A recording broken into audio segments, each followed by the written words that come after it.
직장인입니다. 월급만으로는 장가갈 돈, 집 살 돈 생각하니 인생이 답답해집니다. 이 답답한 마음 어떻게 해야 할까요?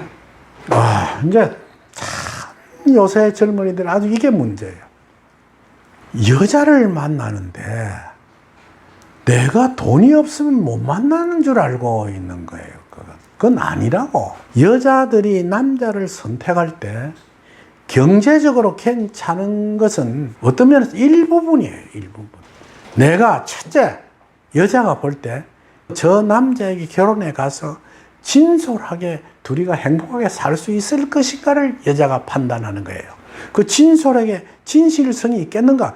아무리 부잣집 아들이고 집도 있고 아파트도 있고 저금하는 돈도 있지만은 그 하는 모습에서 교만하고 아주 그 뭐랄까 방정맞은 짓을 하는 남자 같으면 그건 안 되는 거예요. 그러면 예를 들어서 지금 직장인 같으면 열심히 직장에 다니세요. 엽도 보직 열심히 해가고 있는 중에 누가 여자분을 소개하거든 솔직히 이야기하십시오. 나는 아무것도 없습니다. 열심히 살아가면서 열심히 노력해서 가정을 이루려고 하는 것밖에 없습니다.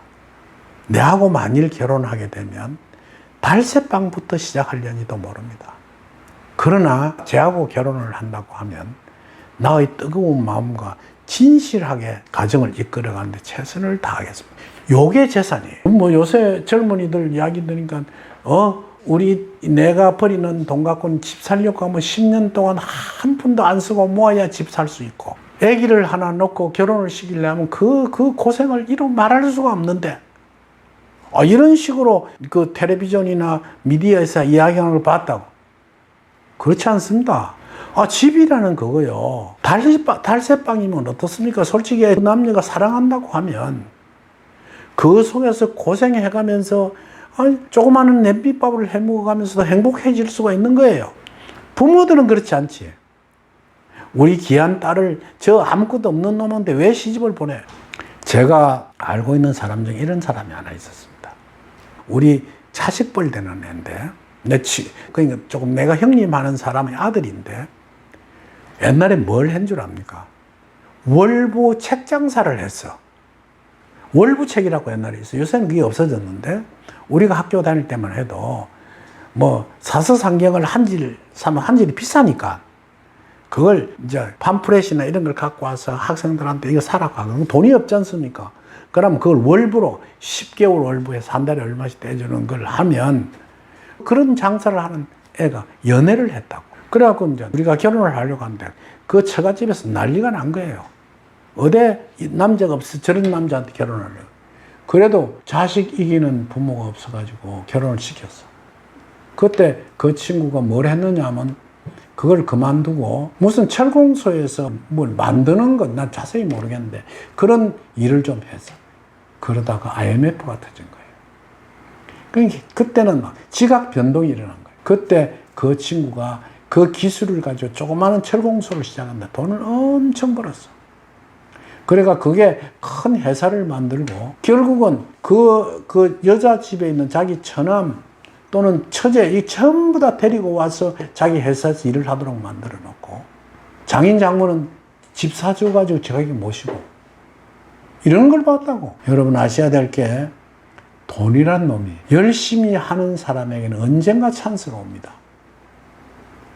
그 찬스를 맞이하도록 해야 되고 결혼은 돈을 가지고 하는 것이 아니라 진솔한 나의 마음을 여자에게 전달해 주어서 그 둘이가 고생하면서라도 끝까지 잘 살 수 있는 길을 만들어 주는 것이 결혼이라는 것을 꼭 잊지 말아야 하겠습니다.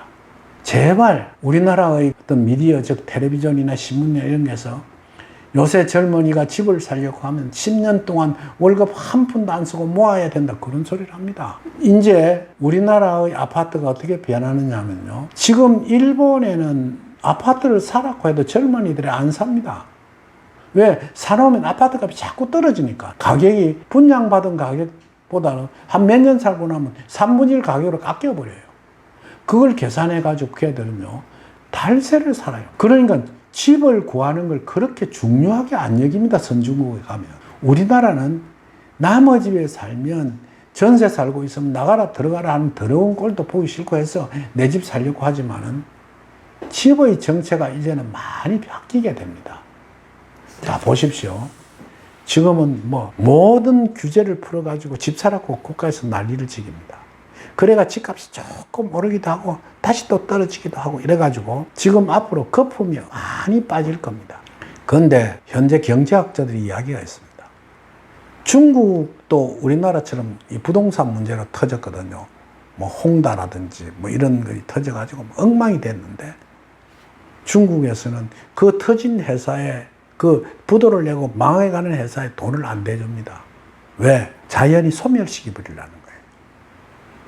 우리나라는 망하면 금융권이 넘어진다 해서 막 국가에서 규제를 풀고 그렇게 할 필요, 그러면 좀비 기업이 자꾸 살아나는 거예요. 이제 우리나라도 자연적으로 주택 문제라든 이런 것이 자리를 잡을 겁니다. 그러니까 제발 젊은이들이 결혼하는데 내가 받은 월급을 갖고 잘 못 살 텐데, 애도 못 키울 텐데, 집도 못 구할, 이 생각하지 마시라고요. 진솔된 아름다운 사랑을 하면, 내가 살아가는데 열심히 살아가면 뒤에는 집도 생기고 아기도 생기고 행복한 일도 일어날 것을 확신하게끔 해야 합니다. 그게 역경에서 가르치는 가인의 장에서 나오는 이야기입니다.